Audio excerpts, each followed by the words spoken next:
뜨거웠던 여름이 지나고 선선한 바람이 부니 가을이 오고 있는 것이 느껴집니다. 여름이 가고 가을이 오고 가을이 가고 겨울이 오는 이 계절의 때를 어느 누구도 막을 수가 없듯이 때를 따라 행하시는 하나님을 막을 자가 없다라는 것입니다. 우리는 나의 때를 지키며 사는 것 같지만 실상 알고 보면 하나님의 때를 지키면서 살고 있습니다. 하나님의 목적이 인간의 목적보다도 강하지만 땅의 역사이기에 인간이 선택하지 않으면 전능자 하나님도 구원을 할 수 없다라는 것입니다. 그러니 항상 하나님의 때를 지키며 살아야 하나님의 목적도 이루어지고 나의 목적도 이루어지는 것입니다. 오늘 말씀을 시작해 보도록 하겠습니다. 혹시 여러분들은 이런 고민을 해보신 적이 있으십니까? 왜 나는 늘 같은 실수를 반복을 할까? 열심히 하는데도 왜 잘 안 될까? 장단점과 관련이 있습니다. 사람은 누구나 장점과 단점을 가지고 있습니다. 많은 사람들이 자기의 장점을 개발하는 것에는 쉽게 도전을 합니다. 그리고 끝까지 해서 그 장점을 개발하는 것에 성공한 사람을 우리 주변에서는 종종 볼 수가 있습니다. 하지만 단점을 고치는 사람은 생각보다 적습니다. 오죽하면 어른들이 농담처럼 진담을 말씀하죠. 사람 고쳐 쓰는 것 아니다 하면서 얘기하지 않습니까? 다들 고치려고 노력은 하는데 그 노력이 미약하고 거의 대부분이 끝까지 고치지는 못하고 그냥 내가 그렇게 태어난 걸 어떡하냐 라고 하며 운명론으로 받아들이는 경우가 많습니다. 하지만 하나님께서는 성경에 단점, 즉, 옛 사람을 벗어버리라고 하셨습니다. 에베소서 4장 22절. 너희는 유혹의 욕심을 따라 썩어져가는 구습을 쫓는 옛사람을 벗어버리고 했습니다. 단점은요, 고장난 기계와도 같습니다.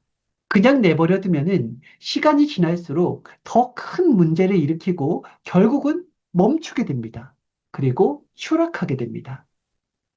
어떤 단점들이 있을까요?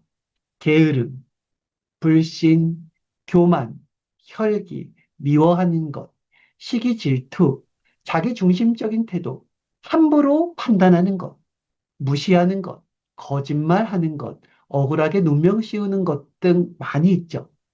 이런 것들이 마음에 뿌리가 내리게 되면은 그것이 습관이 되고 생활이 되고 결국은 자기 자신을 무겁게 짓누르게 됩니다. 그러면 이러한 단점들을 무엇으로 고칠 수가 있을까요? 네, 맞습니다. 하나님의 말씀으로 고칠 수가 있습니다. 성경의 베드로는 예수님을 끌고 가려는 자들을 혈기를 내며 막았습니다. 그리고 그의 귀를 칼로 잘라버렸습니다. 그때는 이미 예수님이 가시는 십자가의 길이 돌이킬 수 있는 때가 아니라 하나님의 뜻으로 정해진 때였습니다. 돌이킬 수 있는 때가 있었습니다. 바로 예수님께서 겟세마네 동산에 올라서 절박하게 기도할 때 제자들을 데려가서 나와 같이 기도하자고 하셨을 때 그때가 바로 운명을 바꿀 수 있는 절호의 기회되었음에도 불구하고 베드로와 제자들은 졸며 잤습니다. 마태복음 26장 38절에서 45절. 이에 말씀하시되 내 마음이 매우 고민하여 죽게 되었으니 너희는 여기 머물러 나와 함께 깨어 있으라 하시고 조금 나아가서 얼굴을 땅에 대시고 엎드려 기도하여 이르시되 내 아버지여 만일 할 만하시거든 이 잔을 내게서 지나가게 하옵소서. 그러나 나의 원대로 마시옵고 아버지의 원대로 하옵소서 하시고 제자들에게 오사 그 자는 것을 보시고 베드로에게 말씀하시되 너희가 나와 함께 한 시간도 이렇게 깨어 있을 수 없더냐. 시험에 들지 않게 깨어 기도하라. 마음에는 원이로되 육신이 약하도다 하시고 다시 두 번째 나아가 기도하여 이르시되 내 아버지여 만일 내가 마시지 않고는 이 잔이 내게서 지나갈 수 없거든 아버지의 원대로 되기를 원하나이다 하시고 다시 오사 보신즉 그들의 잔이 이는 그들의 눈이 피곤함이여라. 또 그들을 두시고 세 번째 같은 말씀으로 기도하신 후 이에 제자들에게 오사 이르시되 이제는 자고 쉬라. 보라, 때가 가까이 왔으니 인자가 죄인의 손에 팔리느니라. 그 당시에 혈기와 게으름, 이것이 바로 베드로의 단점이었죠.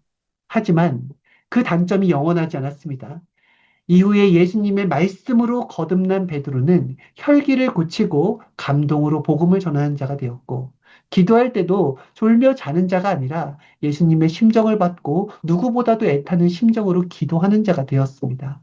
바로 말씀으로 단점이 고쳐진 것입니다. 사도 바울도 자신의 관직을 가지고서 유대인들을 얕게 보면서 함부로 판단하고 정죄하는 단점을 가졌었죠. 그런데 훗날에 예수님이 영으로 전도하시고 다시 예수님의 말씀을 듣고서 거듭나서는 그 모든 단점을 고치고 수많은 생명들에게 예수님의 사랑을 실천하면서 전하는 자가 되었습니다. 단점은요, 숨긴다고 사라지는 것이 아닙니다. 드러내고 하나님의 말씀으로 고칠 때 비로소 변화가 시작됩니다. 야고보서 1장 22절. 너희는 말씀을 행하는 자가 되고 듣기만 하여 자신을 속이는 자가 되지 말라 하셨습니다. 술과 담배와 마약이 몸에 해롭다는 것을 모르는 사람이 있습니까? 없습니다. 하지만 순간 기분이 좋으니까 몸에 해로운 것을 알면서도 그것을 해갑니다. 중독이라는 것은요, 술, 담배, 마약에만 있지 않습니다. 사랑에도 중독이 있습니다.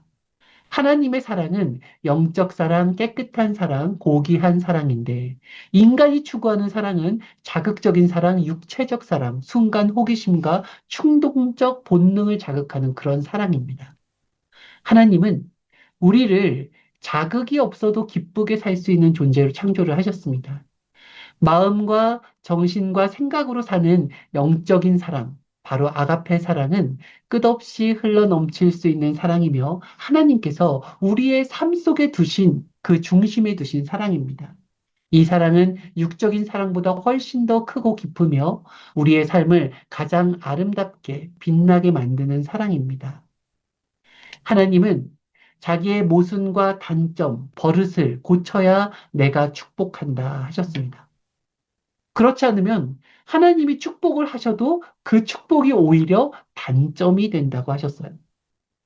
예를 들어서 돈을 흥청망청 쓰는 단점을 못 고친 자에게 어마어마한 돈을 주는 축복을 준다고 한다면 그는 또 그 돈을 가지고서 흥청망청 쓰다가 오히려 인생을 망치는 자가 될 것입니다.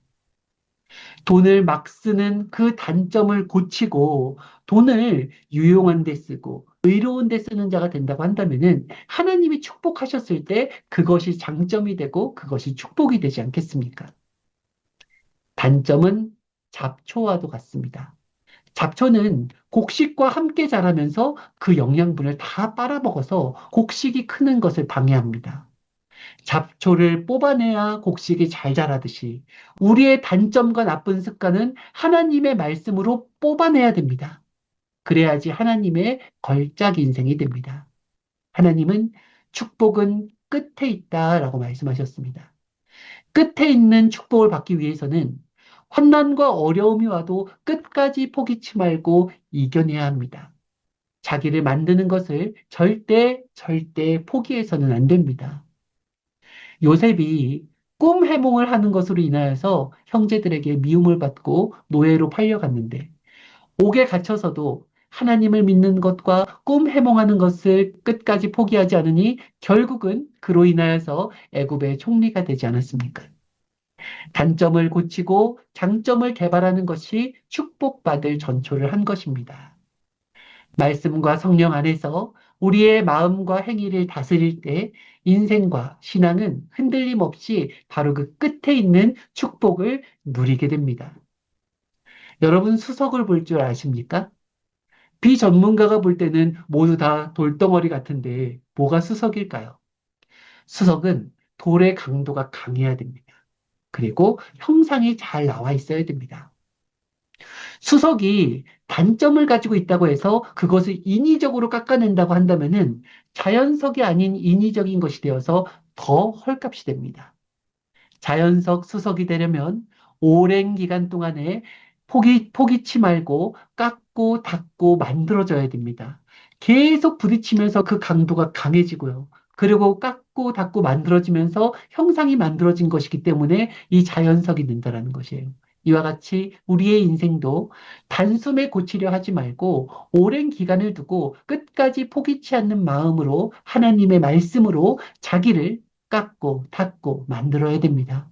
그래야 하나님께서 계획하신, 구상하신 작품 인생이 됩니다. 사랑하는 별밤 가족 여러분, 그냥 그럭저럭한 목적을 가지고 태어난 사람은 없습니다. 모두가 다 하나님을 닮은 형상으로 가장 가치 있게 인생을 태어났습니다. 비록 육신의 환경과 여건은 저마다 다를지라도 만드는 것은 썩어 없어질 육신이 아닌 영원히 남는 마음과 정신과 영입니다.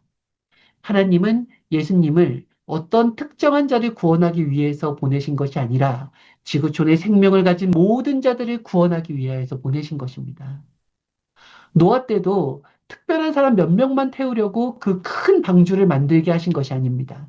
그 마을 사람들 모두를 태우려고 10년에 걸쳐서 큰 방주를 만들게 하신 것입니다.